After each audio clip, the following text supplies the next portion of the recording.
ইন্না নাহনু নাযালনা যিকরা ওয়া ইন্না লাহু লাহাফিজুন। নিশ্চয়ই আমি আল্লাহ এই কোরআন নাজিল করেছি, আর এটার হেফাজতের দায়িত্ব আমি আল্লাহ নিজেই নিয়ে নিয়েছি।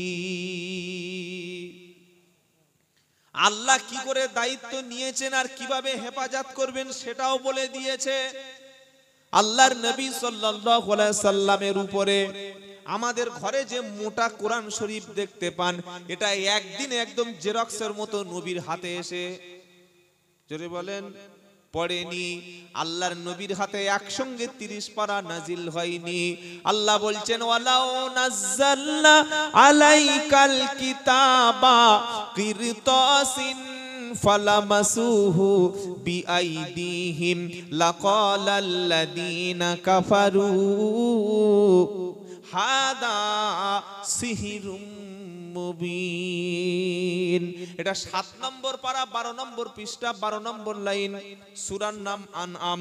আল্লাহ বলছেন যদি আমি কোরআনটা মুহাম্মদ সাল্লাল্লাহু আলাইহি সাল্লামের উপরে কাগজের পৃষ্ঠা আকারে, জেরক্স আকারে, কাগজের আকারে যদি পাঠিয়ে দিতাম, তখন ওই মক্কার লোকগুলো তারা কাগজটা স্পর্শ করত, টাচ করত, তুলে ধরতো আর বলতো এটা জাদু। কি বলতো? ও জাদু বলতো। আমি আল্লাহ এজন্য করে একদিন দুদিন 3 দিন না 23টি বছর ধরে অল্প অল্প করে যেখানে যখন যেমন প্রয়োজন সেইখানে কোরআন পাঠিয়েছি। জোরে বলুন সুবহানাল্লাহ। যখন অল্প অল্প করে কোরআন মুহাম্মদ সাল্লাল্লাহু আলাইহি ওয়াসাল্লামের উপরে আসছিলেন, তিনি বারবার পড়ছিলেন যাতে ভুলে না যায়। শুনছেন আপনারা? নবী কিন্তু এরকম লিখে রাখতেন না, লেখার জন্য আলাদা লোক থাকতো, তার নাম হচ্ছে যায়েদ ইবনে সাবিত। এরকম কয়েকটা ওহী লেখক লিখে রাখতেন তারা।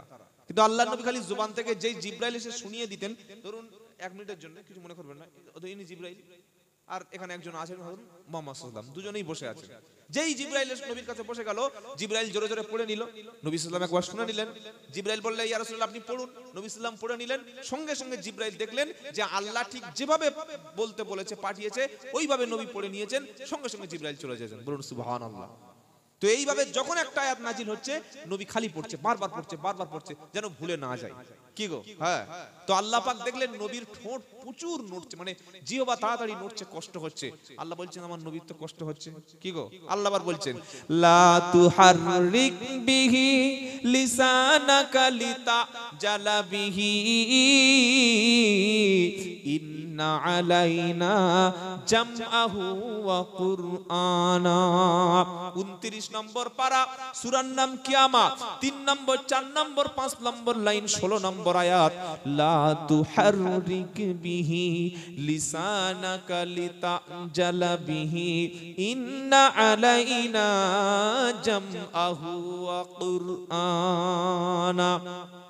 আমার আল্লাহ বলছেন নবী কোরআনটা মুখস্থ করার জন্য আপনাকে দেখছি খুব কষ্ট করছেন, মুখস্থ যাতে তাড়াতাড়ি হয় সেজন্য দ্রুত আপনার ঠোঁটটা নড়ছে, আপনার কষ্ট হচ্ছে।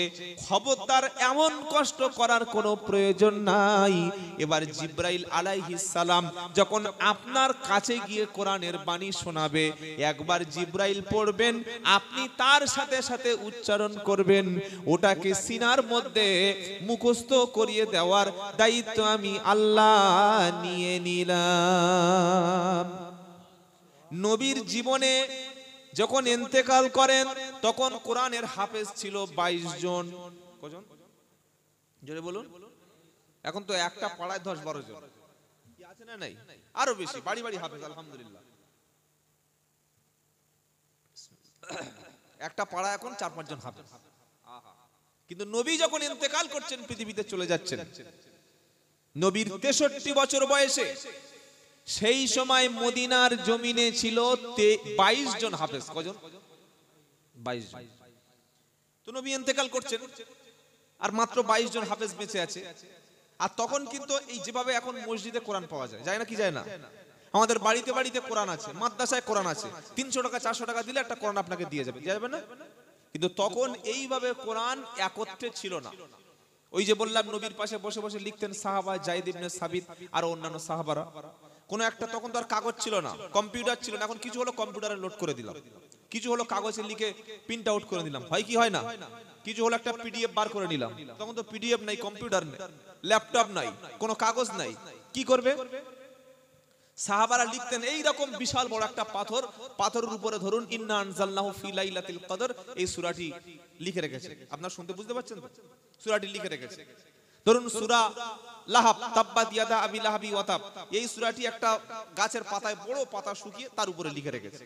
ধরুন সূরা মাউন, আরাইতাল্লাযী ইউকাযযিবু বিদ্দিন, এই সূরাটি গাছের ছাল কেটে ছোট ছোট করে কেটে কেটে কেটে কেটে ওর গায়ে লিখে রেখেছে। যেমন তাজমহল, তাজমহলের গায়ে দেখবেন কোরআনের প্রায় অর্ধেকের বেশি অংশ তাজমহলের গায়ে লেখা আছে, বলুন সুবহানাল্লাহ।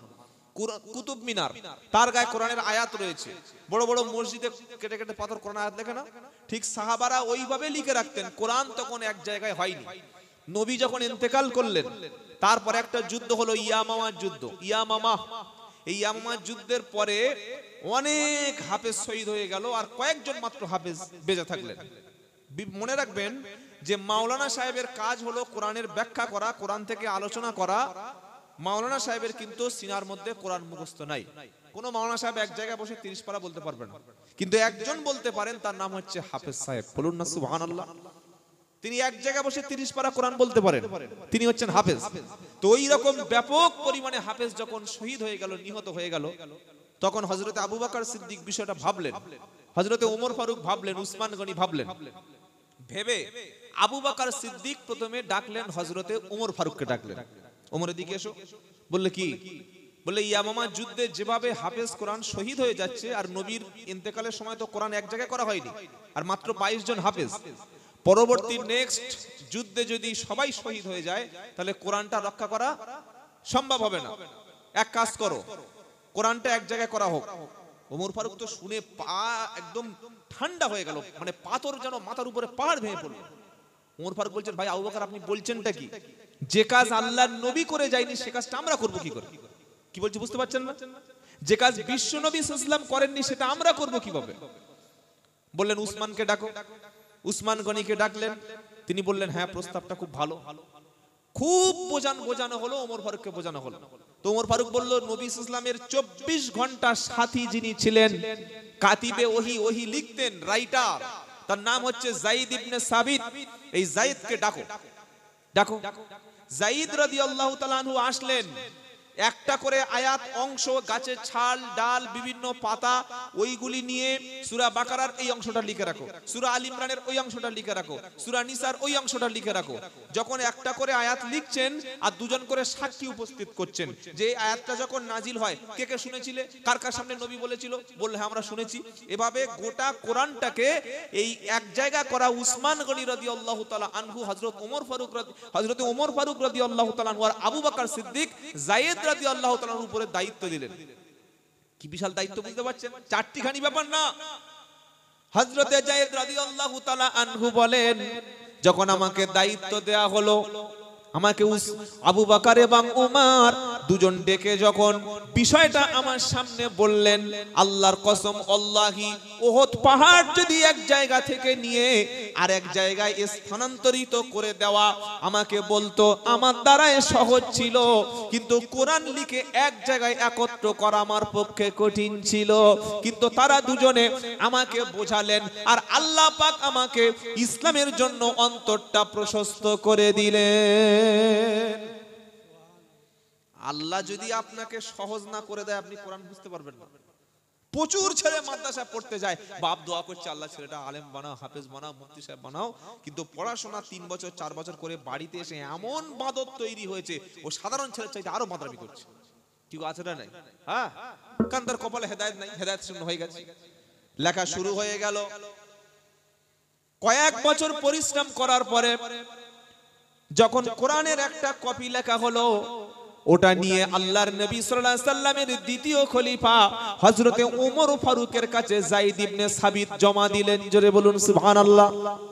যে হাফেজগুলো বেঁচে ছিলেন তাদেরকে বললেন, তোমরা কোরআন পড়ো। সুবহানাল্লাহ বলতে ইচ্ছা করে না? কি আশ্চর্য ইতিহাস গো। হ্যাঁ, যায়েদ ইবনে সাবিত এবং উমার বললেন তোমরা কোরআন পড়ো। হাফেজে কোরআন যে কজন বেঁচে ছিল তারা কোরআন পড়তে শুরু করলো, আর প্রত্যেকটা অক্ষর আয়াতগুলি মিলিয়ে মিলিয়ে দেখা শুরু হলো। মেলানো শেষ হয়ে গেল, হাফেজে কোরআনের তেলাওয়াত শেষ হয়ে গেল। সূরা ফাতিহা থেকে নাস পর্যন্ত 114টা সূরা, 30টি পারা, 540টা রুকু, 86,430টি শব্দ, 6,666টি বাক্য, 3,23,760টা অক্ষর যেমন ভাবে হাফেজ পড়েছিল যায়েদ ইবনে সাবিত এইভাবে একত্রে লিখে ফেললো। জোরে বলুন সুবহানাল্লাহ। এই অংশটা নিয়ে হযরত ওমর ফারুকের কাছে পাণ্ডুলিপি আকারে জমা দেয়া হলো। ওমর ফারুক যতদিন খেলাফতের দায়িত্ব ছিলেন মদিনায় ততদিন তার কাছে এটা সংগ্রহ ছিল। আর ওমর ফারুক ইন্তেকাল করার সময় ওমর ফারুকের মেয়ে রাসূল পাক সাল্লাল্লাহু আলাইহি সাল্লামের স্ত্রী আম্মা জান হাফসা রাদিয়াল্লাহু তাআলা আনহার কাছে দিয়ে ওমর ফারুক ইন্তেকাল করলেন। হাফসা রাদিয়াল্লাহু তাআলা আনহা রাসূলের একজন প্রিয়তমা স্ত্রী ছিলেন। 3 নম্বর খলিফা হলেন, নাম হচ্ছে উসমান ইবনে আফফান। কি জানেন না উসমান গনি রাদিয়াল্লাহু তাআলা, জানেন না? জানেন না? এই উসমান ইবনে আফফান রাদিয়াল্লাহু তাআলা আনহু তিনি দেখলেন বিভিন্ন জায়গার লোক বিভিন্ন ভাবে কোরআনের আয়াত পড়া শুরু করে দিয়েছে, এক এক লোক এক এক রকম ভাবে পড়ছে। উসমান গনি বললেন এইবার উসমান গনি খেলাফতের দায়িত্ব নিয়ে রাসূলের স্ত্রী আম্মা জান হাফসা, ওমর ফারুকের মেয়ে আম্মা জান হাফসা রাদিয়াল্লাহু তাআলা আনহা তার কাছে গিয়ে বললেন ওই পাণ্ডুলিপিটা দাও, ওই কপিটা দাও। ওটা নিয়ে হাজার হাজার তিনি কোরআন আবার নতুন করে ওই কপি দ্বারা তিনি লিখে গোটা সমস্ত খেলাফতের মধ্যে সবকিছু ছড়িয়ে দিলেন। জোরে বলুন সুবহানাল্লাহ। এজন্য উসমান গনিকে বলা হয় জামিউল কুরআন। আবু বকর, উমর, যায়েদ রাদিয়াল্লাহু তাআলা, উসমান গনি রাদিয়াল্লাহু তাআলা যদি এই মেহনতটা না করে যেতেন আপনি কোরআন পেতেন না। কোরআন থাকতো না আপনার কাছে, পাবেন কি করে আপনি? বলে হুজুর তাহলে আমাদের এই যে ভারতবর্ষে কোরআনটা এলো ওই অরিজিনাল ওইটা এসছে তো নাকি অন্য কিছু এসছে? কি গো বিশ্বাস হয় না? অনেকে প্রশ্ন করতে পারে যে আমাদের এই আপনাদের এটা কোন থানা?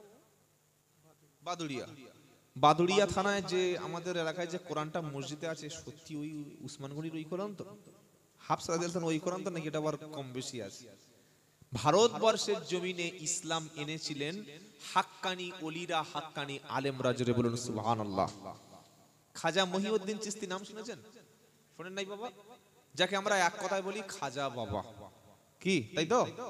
কিন্তু তার ডিগ্রি, তার কোয়ালিটি, তার কোয়ালিফিকেশন, কোয়ান্টিটি আমরা অনেকে জানি না। তিনি মাত্র 7 বছর বয়সে কোরআনের হিফজ করেছিলেন। জোরে বলুন সুবহানাল্লাহ। এই বাবাজিরা, হাফেজ হওয়ার পরে তিনি আলেম হলেন, তারপরে দাওয়াতের কাজ করতে করতে, কলেমার প্রচার করতে করতে কোথাকার মানুষ আল্লাহ তাআলা তাকে হিন্দুস্তানের জন্য কবুল করলেন। জোরে বলুন না সুবহানাল্লাহ। তিনি ছিলেন হাফেজ।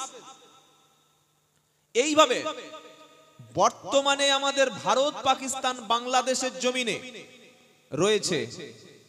মাইক ম্যানটা কই? সবাই এলেন? আপনি বিয়ে হয়ে গেছে সেই সময় গরু জবাই করছে, কি বুঝলেন? একটু আগে আসবেন তো, এবার সাউন্ডটা ঠিক হয়েছে। বলি এত কষ্ট হচ্ছে কেন কথা বলতে?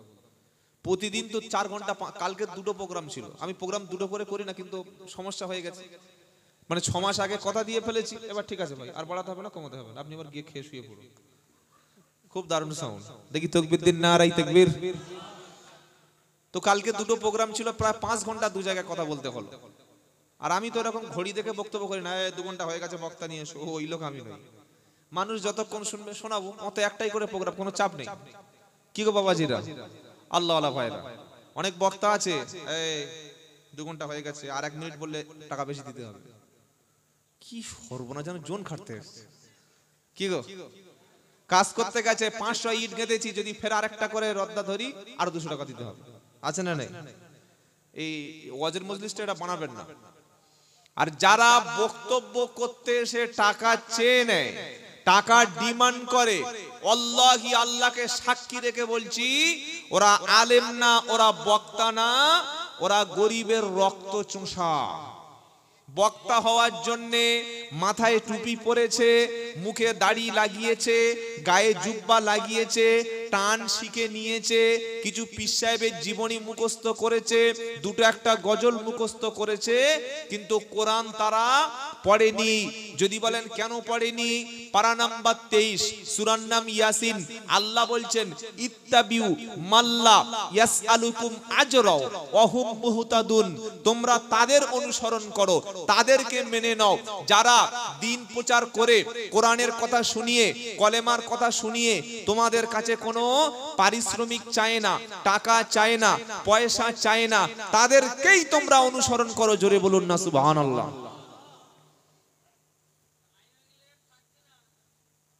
বুঝতে পেরেছ? এই বাবাজিরা, আল্লাহর নবী সাল্লাল্লাহু আলাইহি সাল্লাম এই কোরআনের প্রচার করার জন্য তায়েফে গিয়ে মার খেয়েছিলেন, সাহাবায়ে কেরামরা জীবন দিয়েছিলেন। ইমাম আজম আবু হানিফা জেলখানায় তার ইন্তেকাল হলো, শহীদ হলো। ইমাম মালিকের মারতে মারতে তার শরীর জীর্ণ শীর্ণ করে দিয়েছিলেন। ইমাম হাম্বল রহমতুল্লাহ দুটো হাত বেঁধে হাত দুটো ডিসকানেক্টেড হয়ে গিয়েছিল। সেই সাথে সাথে এই ভারতবর্ষের জমিনে খাজা মঈনুদ্দিন চিশতি রহমতুল্লাহ আলাইহি, নিজামউদ্দিন আউলিয়া রহমতুল্লাহ আলাইহি, বড় পীর আব্দুল কাদের জিলানী রহমতুল্লাহ আলাইহি বাগদাদে, হযরতে সুফি ফাতে আলী আইসি হুজুর কলকাতায়, হযরতে আশরাফ আলী থানভী রহমতুল্লাহ আলাইহি উত্তরপ্রদেশের থানে। নাম শুনেন আশরাফ আলী থানভী রহমতুল্লাহ আলাইহি? ওলি ছিলেন গো। কি গো? বসিরহাট আল্লামা রুহুল আমিন রহমতুল্লাহ আলাইহি বসিরহাটে, বাংলাদেশের শাহজালাল রহমতুল্লাহ আলাইহি, হাড়োয়ার গোরাচাঁদ রহমতুল্লাহ আলাইহি, এই সমস্ত আল্লাহর ওলিরা ওলামারা বক্তব্য করে মানুষকে ইসলাম শিক্ষা দিয়ে মোটামুটি 20-30 হাজার টাকা নিতেন। দাদা হুজুর রহমতুল্লাহ অন্তত 10,000 টাকা তো ভিজিট ছিল নাকি? কি ছিলেন না? তো মেজো হুজুর অন্তত 20,000 টাকা ভিজিট তো ছিল। কি গো? মেজো হুজুর দাদা হুজুরের ইলিম আর বর্তমান যারা বাজারজাত বক্তা তাদের ইলিম এক করলে হবে? খাজা মঈনুদ্দিন চিশতি রহমতুল্লাহর মতো ইলিমওয়ালা, আমলওয়ালা, বসিরহাট আল্লামা রুহুল আমিন রহমতুল্লাহর মতো আমলদার, ইলিম এবং আমল এই দুটি যার আছে সেই হলো আলেম।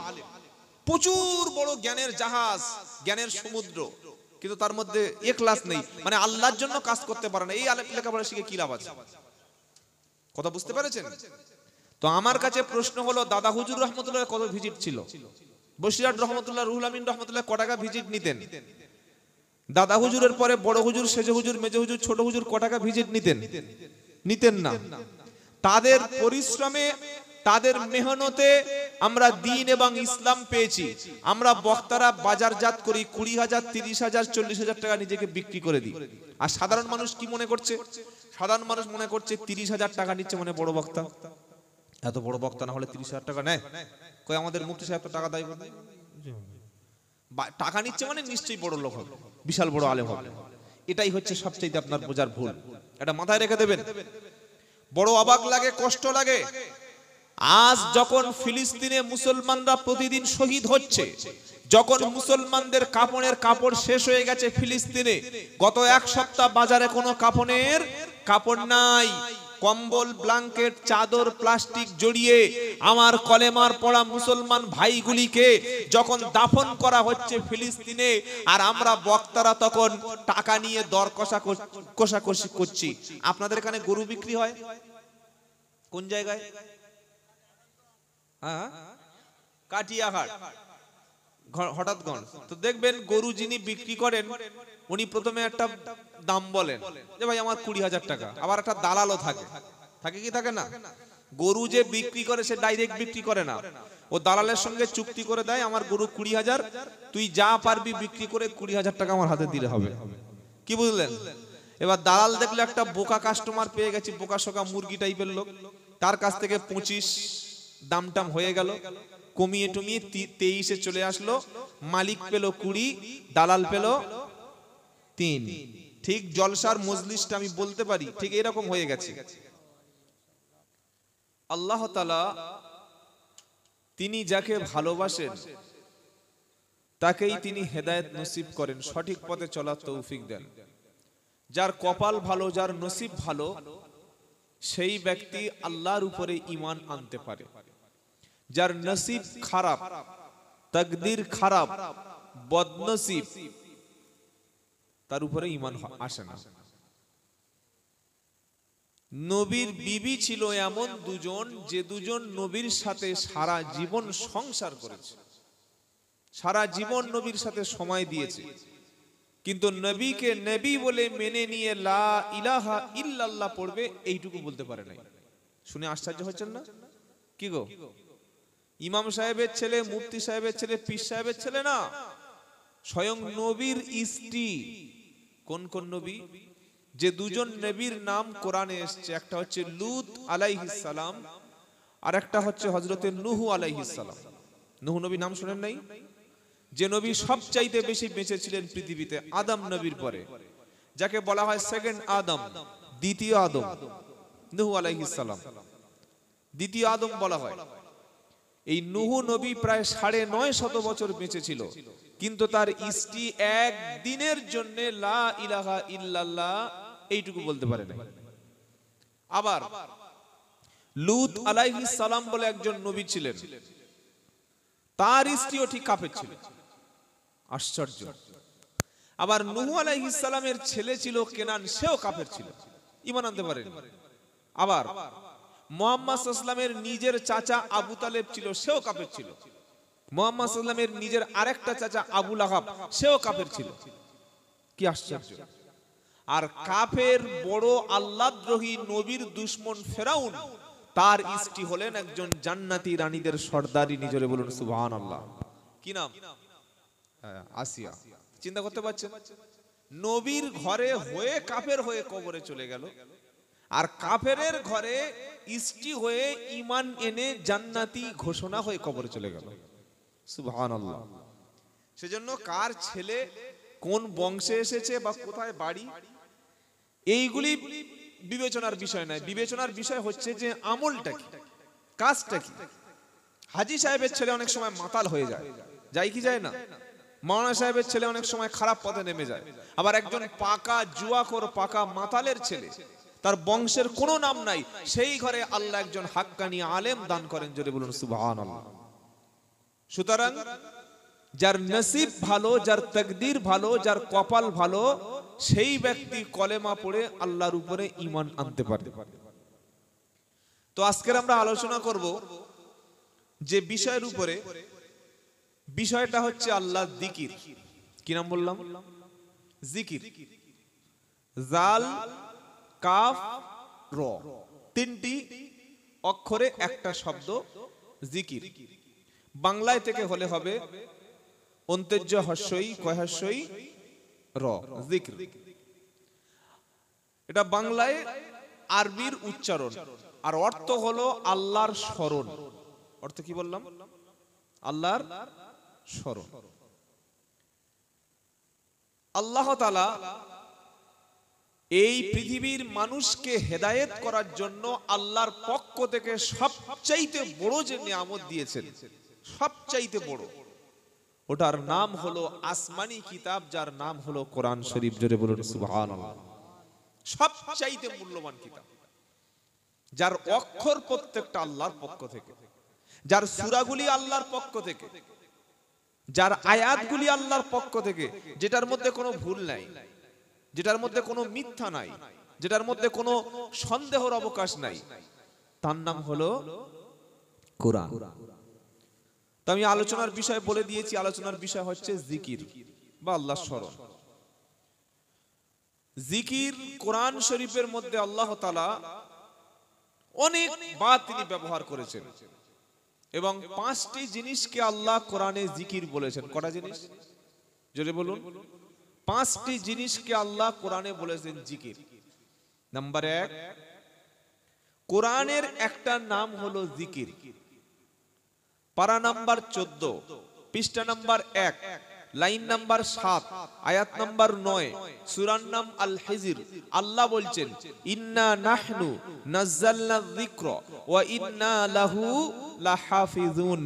নিশ্চয়ই আমি আল্লাহ এই জিকির নাজিল করেছি, পাঠিয়েছি আসমান থেকে, আর এটার হেফাজতের দায়িত্ব স্বয়ং আমি আল্লাহ নিয়েছি। বলুন সুবহানাল্লাহ। আল্লাহ যদি না কোরআনের দায়িত্ব নিতেন, যে দুশমনি কোরআনের সঙ্গে পৃথিবীতে প্রথম থেকে হয়ে আসছে, কোরআন থাকা সম্ভব হতো না। আরো 3টে কিতাব নষ্ট হয়ে গেছে। কি?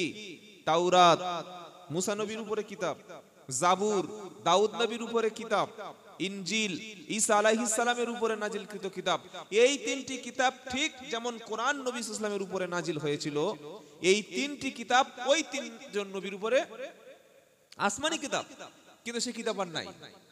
বাড়াতে কমাতে কমাতে বাড়াতে এরকম বিকৃতি করতে করতে পুরো শেষ করে ফেলেছে, কিতাবটা টুকরো টুকরো করে দিয়েছে।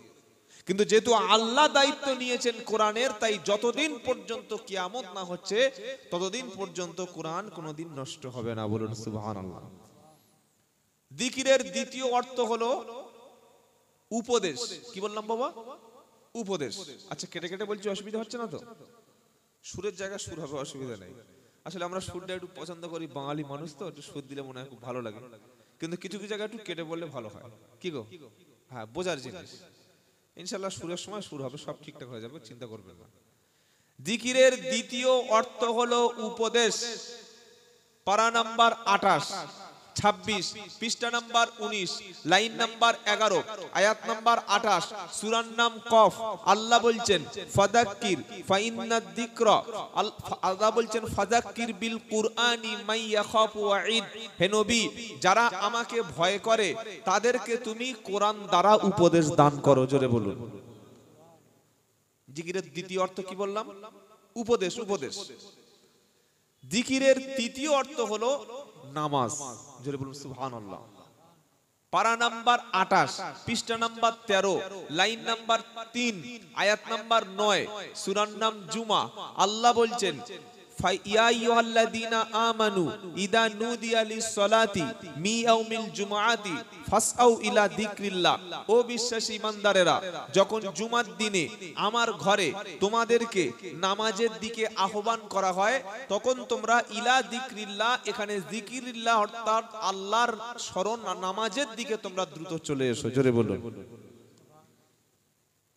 কটা শুনলাম? তিনটি। এক, জিকির মানে কোরআন; দুই, জিকির মানে উপদেশ; তিন, জিকির মানে নামাজ। নাম্বার 4, পারা নাম্বার 16, পৃষ্ঠা নাম্বার 19, লাইন নাম্বার 13, আয়াত নাম্বার 124, সূরার নাম তাহা। আল্লাহ বলছেন ওয়ামান আ'রাদা আন যিকরি ফাইন্না লাহু মাঈশাতান যানকা ওয়া নাহশুরুহু ইয়াউমাল কিয়ামাতি আমা। এখানে জিকিরের অর্থ হলো আল্লাহর বিধান, আল্লাহর আইন, আল্লাহর হুকুম। জোরে বলুন।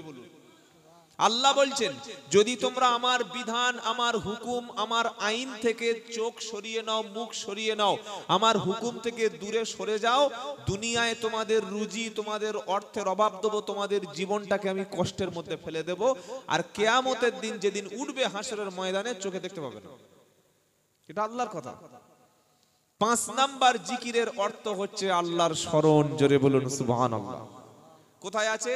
দ্বিতীয় পারা, দ্বিতীয় পৃষ্ঠায় 11 নম্বর লাইন, 152 নম্বর আয়াত, সূরার নাম বাকারা। ফাযকুরুনি আযকুরকুম ওয়াশকুরু লি ওয়ালা তাকফুরুন। আল্লাহ বলছেন তোমরা আমার স্মরণ করো, আমি আল্লাহও তোমাদের স্মরণ করব। তোমরা আমার শুকরিয়া আদায় করো, কৃতজ্ঞ হয়েও না। জোরে হবে না সুবহানাল্লাহ। কোরআন থেকে কটা অর্থ বার করলাম জিকিরের? 5টা। 1, কোরআন জিকিরের অর্থ; 2, উপদেশ; 3, নামাজ; 4, আল্লাহর বিধান; 5, আল্লাহর স্মরণ। জোরে হবে না সুবহানাল্লাহ। এবার চলুন একটা একটা করে বিস্তারিত ব্যাখ্যা শুরু করি। প্রথমে আমরা বলেছিলাম জিকিরের অর্থ হলো কুরআন। জিকিরের অর্থ কুরআন। ধরুন আপনি বললেন আল্লাহু আকবার। কি বলেন বাবা? একটু জোরে বলুন। এটা বললে সওয়াব আছে না নাই? আছে, আছে। একটা অক্ষর আলিফ যদি কোনো বান্দা উচ্চারণ করে, সাথে সাথে আল্লাহ 10টা নেকি লিখে দেয়। বলুন সুবহানাল্লাহ। যেমন কেউ পড়লো বিসমিল্লাহির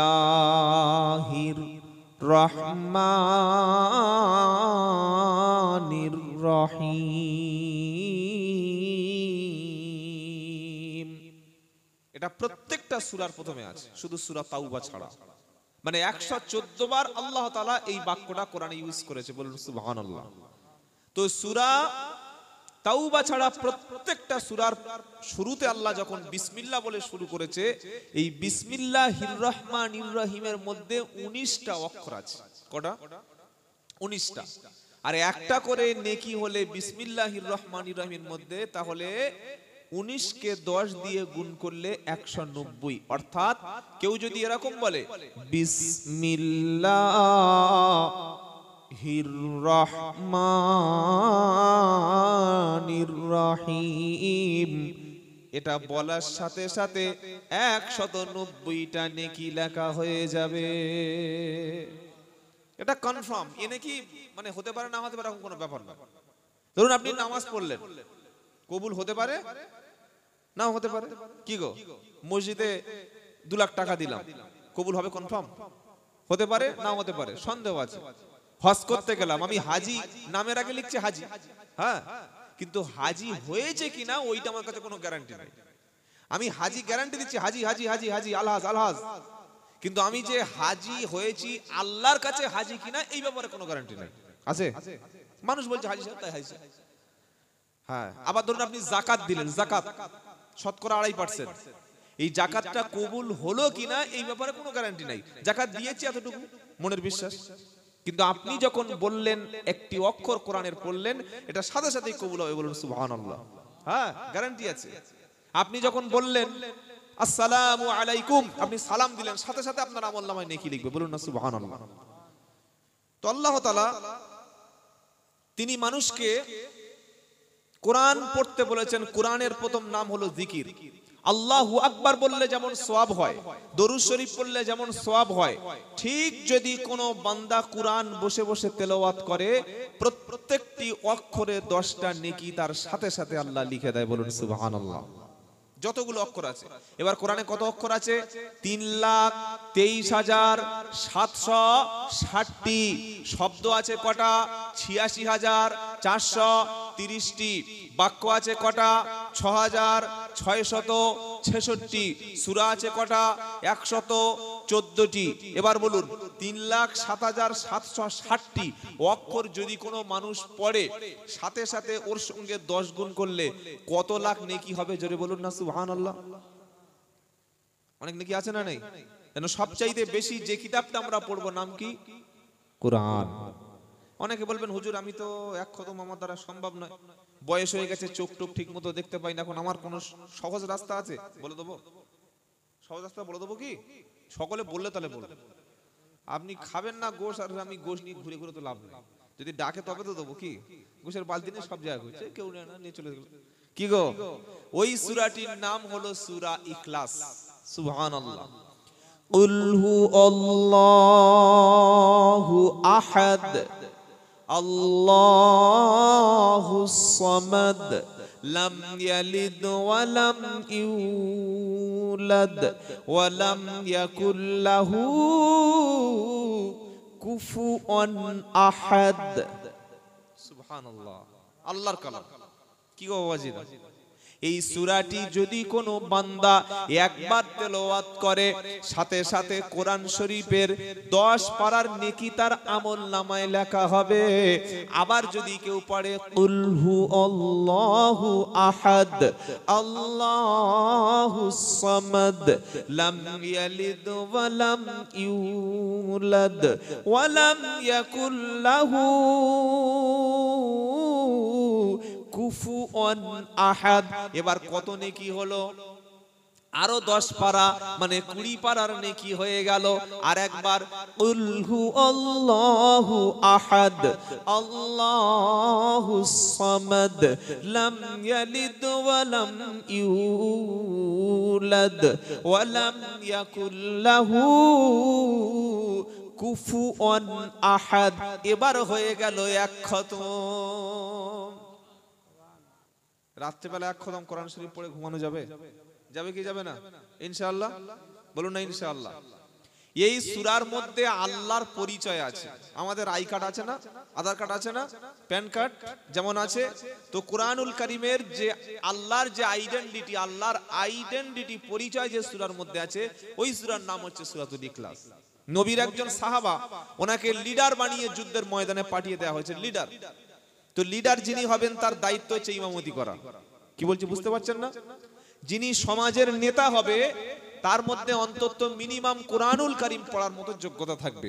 যিনি মসজিদ কমিটির সেক্রেটারি হবেন, মসজিদের সভাপতি সাহেব হবেন, মসজিদের ক্যাশিয়ার হবেন, মসজিদ পরিচালনা করবেন, তার মধ্যে মিনিমাম এতটুকু অ্যাবিলিটি থাকবে যে ইমাম নামাজের অবর্তমানে, ইমামের অবর্তমানে অনুপস্থিতিতে তিনি যেন অন্তত সূরা ফালাক আর নাস দিয়ে অন্তত নামাজটা পড়াতে পারেন। যদি তিনি নামাজ পড়ানোর অযোগ্য ব্যক্তি হয়, এই ব্যক্তির সেক্রেটারি পদে না থাকাটাই ভালো। কি বলছি বুঝতে পারছেন না আপনারা?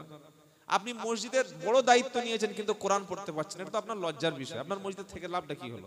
কি গো ভাই জানা বাবাজিরা, আল্লাহ ভাইরা, তো নবী বললে যাও তোমাকে জিহাদের ময়দানে পাঠিয়ে দিয়েছি, তুমি গিয়ে নেতৃত্ব দেবে। এখন জিহাদের ময়দানে নামাজ আছে না নাই? কি গো, নামাজ কোনো অবস্থায় মাপ নাই।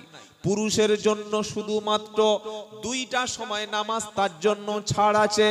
একটা হলো কোনো পুরুষ যদি পাগল হয়ে যায়, যতক্ষণ সেন্স আসবে না, যতক্ষণ পাগল হিসাবে থাকবে, পাগলামি যতক্ষণ সুস্থ হবে না, এই সময়টুকু তার জন্য নামাজ মাপ।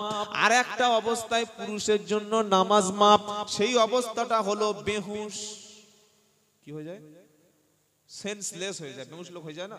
7 ঘন্টা 8 ঘন্টা 9 ঘন্টা 10 ঘন্টা 12 ঘন্টা অনেক সময় অপারেশনের পরে বেহুশ হয়ে যায়। বেহুশ হয়ে থাকা অবস্থা তার জন্য নামাজ মাফ আছে। আর বেটা ছেলের জন্য কোনো অবস্থায়, কোনো হালতে, কোনো পজিশনে, কোনো বিপদে, কোনো সিচুয়েশনে তার জন্য নামাজ মাফ নাই। সুবহানাল্লাহ। জিহাদের ময়দানে নামাজ, হ্যাঁ সেখানে নামাজ। তো তিনি নামাজে ইমামতি করছেন, প্রত্যেকটা রাকাতের নামাজে তিনি সূরা ফাতিহার পরে সূরা ইখলাস দিয়ে নামাজ পড়াচ্ছেন। বিশ্ব নবীর কাছে যুদ্ধ থেকে ফিরে এসে সাহাবারা কমপ্লেন করলেন, অভিযোগ পত্র জমা দিল, হে আল্লাহর নবী, এই ব্যক্তি যখন আমাদেরকে নামাজে ইমামতি করে, এমন একজন ব্যক্তিকে পাঠিয়েছেন সূরা ফাতিহার পরে প্রত্যেক নামাজে তিনি একই সূরা পড়ে, সূরা ইখলাস, কুলহু আল্লাহু আহাদ, এই সূরাটা দিয়ে তিনি নামাজ পড়ায়। আল্লাহর নবীজি অভিযোগটা শোনার পরে ওই ব্যক্তিকে ডাকলেন, ডেকে আনো দেখি। আসলো, আল্লাহর নবী ডেকেছে মানে সে তো ভয়ে একদম ভীত সন্ত্রস্ত হয়ে গেছে যে আল্লাহর নবী কি বলবেন। এদিকে এসো, তুমি ইমামতি করেছো কি রকম? বললে আর কিছু বলতে পারছে না। বলো বলো বলো। বললে আমি সূরা ইখলাস পড়িয়েছি সূরা ফাতিহার পরে। কেন বললে? তোমার আর সূরা মুখস্থ ছিল না? হ্যাঁ ছিলাম। কি গো, আপনাদের ইমাম সাহেব যদি প্রত্যেক দিন ওই সূরা ইখলাসটা মাগরিবে এশায় পড়ে, ইমামতি থাকবে তো? ইমামতি থাকবে? ওনার ইমামতির ঠিক করে দেবো আমরা, হুজুর হ্যাঁ চলবে না। সাধারণ মানুষ ফতোয়া দিচ্ছে এই ইমামের পিছনে নামাজ হবে না। কি দিচ্ছে না, তাই না? ইমামের পিছনে নামাজ হবে কিনা এই ফতোয়াটা একজন মুফতি সাহেব দিতে পারে, সাধারণ মানুষের দেওয়ার অধিকার নেই। ফতোয়া দেওয়ার ডিপার্টমেন্ট পুরো মুফতি সাহেবদের। কোন বক্তা, কোন আলেম ফতোয়া দিতে পারে না। আমরা তো জলসায় বলে দিই ওর বক্তব্য শোনার জায়েজ নাই। আমরা জলসায় বলে দিই অমুক বক্তা কাফের, বলি না? আরে বলছি না, বলি না? আমরা বক্তায় জলসায় বলে দিচ্ছি ওই বক্তাটা দাওয়াত করলে আমরা যাব না। আমরা জলসায় বলে দিচ্ছি অমুক বক্তার বক্তব্য শোনা যাবে না। এরকম প্রশ্ন করছি। কিন্তু একজন বক্তার পিছনে, আলেমের পিছনে নামাজ হবে কিনা, তার বক্তব্য শোনা যাবে কিনা, তিনি কোরআন সুন্নাহর বিপরীত কথা বলে কিনা, এটার ঠিক করবেন মুফতি। মুফতি মানে কি? Islamic lawyer. ইসলামিক লয়ার মানে কি? শরিয়াতের পূর্ণাঙ্গ ইলম যার রয়েছে, এবং সেই মুফতি সাহেবটা মুখে ফতোয়া দেবেন না, তিনি লিখিত আকারে প্রকাশ করবেন। এটাই হচ্ছে মুফতির নমুনা। আর এখন জলসার মাঝখানে শুধু কাফের, সব কাফের ঝুড়ি নিয়ে বসে, সব শোনেন আপনারা, শুধু কাফের, একদম উদুমে বলে দিচ্ছে ও কাফের, ও কাফের, সব কাফের, সব কাফের। আল্লাহর নবী কোনো ব্যক্তিকে কোনোদিন এইভাবে কাফের বলেন নাই। নবীর সামনে মুনাফিক ধরা পড়েছে। আব্দুল্লাহ ইবনে উবাই মদিনার নেতা ছিল, যখন আল্লাহর নবীর পিছনে ষড়যন্ত্র করছিল প্রকাশ করে দিয়েছে আল্লাহ যে ওই ব্যক্তি মুনাফিক, ওই ব্যক্তি মুনাফিক। তারপরেও আল্লাহর নবী তাকে হত্যা করেনি, তাকে ছেড়ে দিয়েছেন, ক্ষমা করে দিয়েছেন। এমনকি এই আব্দুল্লাহ ইবনে উবাই মুনাফিকদের নেতা, ইসলামের সবচাইতে ক্ষতি করেছে। তার ইন্তেকালের পরে আল্লাহর নবী সাল্লাল্লাহু আলাইহি ওয়াসাল্লাম নিজের ফিরহান, নিজের পবিত্র জুব্বা মোবারক তার নিজের জানাজার নামাজ পড়িয়ে তার কাফন বানিয়ে দিয়েছে। বলুন সুবহানাল্লাহ। যখন নবীজি জানাজার নামাজ পড়ালেন, আল্লাহ পাক সঙ্গে সঙ্গে নবীকে সাবধান করে দিচ্ছেন। পারা নাম্বার 10, সূরার নাম তাওবা, লাইন নাম্বার 1, আয়াত নাম্বার 80। আল্লাহ সাবধান করছেন কি, ইস্তাগফির লাহুম আওলা তাস্তাগফির লাহুম আওলা ইস্তাগফির লাহুম আওলা তাস্তাগফির লাহুম 70 মাররাতান ফালাই ইয়াগফিরুল্লাহু লাহুম। হে নবী, আপনি যার নামাজ পড়ালেন জানাজার, জানাজা মানে হলো ক্ষমা প্রার্থনা করা, জানাজা মানে হলো মাইয়িতের জন্য দোয়া করা, জানাজা মানে হলো মৃত ব্যক্তিদের জন্য জীবিত ব্যক্তি আল্লাহর কাছে ক্ষমা চাওয়া। আপনি যে আব্দুল্লাহ ইবনে উবাইয়ের জন্য দোয়া চাইলেন, আপনার নিজের কাফনটা খুলে তার জন্য আপনি কাফনের ব্যবস্থা করে দিলেন।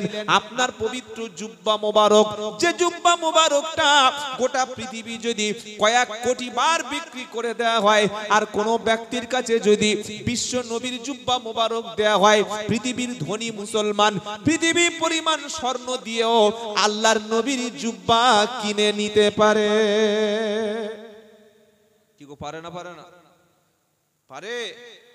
এমনও মানুষ আছে যে যদি বলি ভাই নবীর জুব্বা আমার কাছে আছে, যদি কোনো রাজা বাদশা সৌদি থেকে বলে, পৃথিবীর সবচাইতে ধনী মুসলমান আল্লাহ রসুলের যত কোটি টাকা লাগ দিয়ে ওই জুব্বাটা কিনতে রাজি হবে। হবে না? হবে না? এটা ছেলে খেলা ব্যাপার নয়। যে জুব্বা নিয়ে নবী নামাজ পড়াতেন, যে জুব্বা পরে আল্লাহর নবী আল্লাহর কোরআন তেলাওয়াত করতেন, নবী জিহাদের লিড দিতেন, সেই জুব্বা ওটা খুলে দিয়েছিল কার জন্য? আব্দুল্লাহ ইবনে উবাই, মুনাফিকদের সর্দার। বাইরে মুসলমান আর ভিতরটা মুনাফিক। কি বলছি বুঝতে পারছেন না? তরমুজ, তরমুজ, তরমুজ দেখেছেন আপনারা? তরমুজ খান না? বাইরে কি গ্রিন, বাইরে কালো, সবুজ টাইপের, একটু ব্লু টাইপের, নীল, আর ভিতরটা লাল, রেড। তো আমাদের মুসলমানদের মধ্যে মুনাফিক আছে, বাইরেটা ঈমান এনেছে, ভিতরটা কিন্তু ঈমান আনেনি। ওই ছিল মুনাফিকদের সর্দার। যখন জানাজার নামাজ পড়লেন, নবীজি কাফন খুলে তাকে দাফন করে দিলেন, নিজের জুব্বা মোবারক খুলে আল্লাহ সাথে সাথে সাবধান করলেন কি, ইস্তাগফির লাহুম আও লা তাস্তাগফির লাহুম। নবী, আপনি তার জন্য ক্ষমা চান আর না চান দুটোই সমান। আপনি চাইলেও লাভ নাই আর না চাইলেও একই ব্যাপার। কি গো, আপনি যদি আব্দুল্লাহ ইবনে উবাইয়ের জন্য দোয়া করেন তো আমি আল্লাহ ক্ষমা করব না, না করলেও ক্ষমা করব না। এমন কি আওলা তাস্তাগফির লাহুম 70 মাররাতান ফালাই ইয়াগফিরুল্লাহু লাহুম। আপনি যদি আব্দুল্লাহ ইবনে উবাইয়ের জন্য 70 বার যদি আপনি ক্ষমা চান, আল্লাহ ক্ষমা করে দাও, আল্লাহ ক্ষমা করে দাও, আল্লাহ মাফ করে দাও, একবার দুবার তিনবার নয়, গুনে গুনে কোরআনে সূরা তাওবার 80 নম্বর আয়াতটা খুলুন। আল্লাহ বলছেন 70 বার যদি আপনি ক্ষমা চান, ওই আব্দুল্লাহ ইবনে উবাইকে কখনো ক্ষমা করব না। নবী 70 বার দোয়া চাইলেন। তাফসীরে এসেছে যে আমি 70 বার আল্লাহ বলেছে চেয়ে দেখবো। আল্লাহ বলছেন খবরদার নবী। আবার দুটো আয়াত পরে আল্লাহ বলছেন ওয়ালা তুসাল্লি আলা আহাদিন মিনহুম মাতা ওয়ালা তাকুম আলা কবরিহি।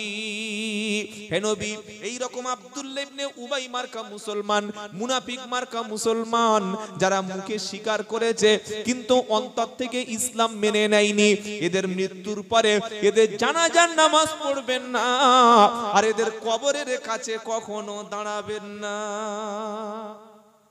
সুবহানাল্লাহ, কি আশ্চর্য কথা চিন্তা করো বাবাজিরা, আল্লাহ ভাইরা। তো নবী বললেন এদিকে এসো। তুমি যে এই সূরা ইখলাস দিয়ে নামাজ পড়াচ্ছিলে কেন? সাহাবা তো ভয় পেয়ে গেছে, কি উত্তর দেব? আল্লাহর নবী সাহাবা বলেন, হে আল্লাহর নবী, এই সূরা ইখলাসটা যখন পড়ি তখন আমার মনে হয় যে আল্লাহর যে পরিচয়, আল্লাহর যে প্রশংসা এই সূরার মধ্যে আছে, আল্লাহর ভালোবাসায় এই সূরাটি আমি পড়ি। বলুন সুবহানাল্লাহ। আমার নবীজি বললেন, আল্লাহর ভালোবাসায় যদি তুমি এই সূরাটি পড়ে থাকো, এই সূরার মোহাব্বত, আল্লাহর ভালোবাসার কারণে সূরা মোহাব্বত তৈরি হয়েছে, এই সূরা ইখলাসের ভালোবাসা তোমাকে জান্নাতে নিয়ে যাবে। জোরে বলবেন না সুবহানাল্লাহ। মোবাইলের সঙ্গে অতিরিক্ত ভালোবাসা করবেন না, পেপার পত্রিকার সঙ্গে বেশি ভালোবাসা করার দরকার নাই, চায়ের দোকানের সঙ্গে বেশি ভালোবাসার দরকার নাই, পাড়ায় আড্ডা দেওয়ার বেশি দরকার নাই। যেই নামাজটা হয়ে যাবে মাগরিবের সময়, ইমাম সাহেব মসজিদে থাকেন না, উড়ে চলে যান। থাকে মাগরিব থেকে এসা পর্যন্ত ঘুমিয়ে পড়ে নাকি, বসে থাকে। তো আপনি যদি বলেন হুজুর আমার সূরা ইখলাসটা একটু ঠিক করে দিন আর একটা সূরা মুখস্থ করে দিন, যদি আপনি বলেন, উনি আপনাকে মসজিদ থেকে বার করে ভিতর থেকে চাবি দিয়ে যাবে, তাই তো নাকি? শেখাবে না? কি শেখাবে না? শেখাবে না। সেজন্য সূরা ইখলাসটা আমরা প্রত্যেকদিন রাতে 3 বার আমল করতে করতে ঘুমাবো, বলুন ইনশাআল্লাহ। যদি ঘুমাতে পারি এক খতম কোরআন শরীফের নেকি লিখে দেবেন কে? নারাই তাকবীর। আমল বলে দিয়ে গেলাম, ইনশাআল্লাহ করলে আপনাদের লাভ। প্রত্যেকদিন সূরা ইখলাস 3 বার এক খতম কোরআন শরীফের সওয়াব নিয়ে ঘুমাবেন, সুবহানাল্লাহ। তাহলে কোরআনের প্রথম অর্থ কি শুনিয়েছি? জিকিরের প্রথম অর্থ কোরআন। কোরআনটা হচ্ছে জিকির। আল্লাহ বলেছেন, আবার বলছি,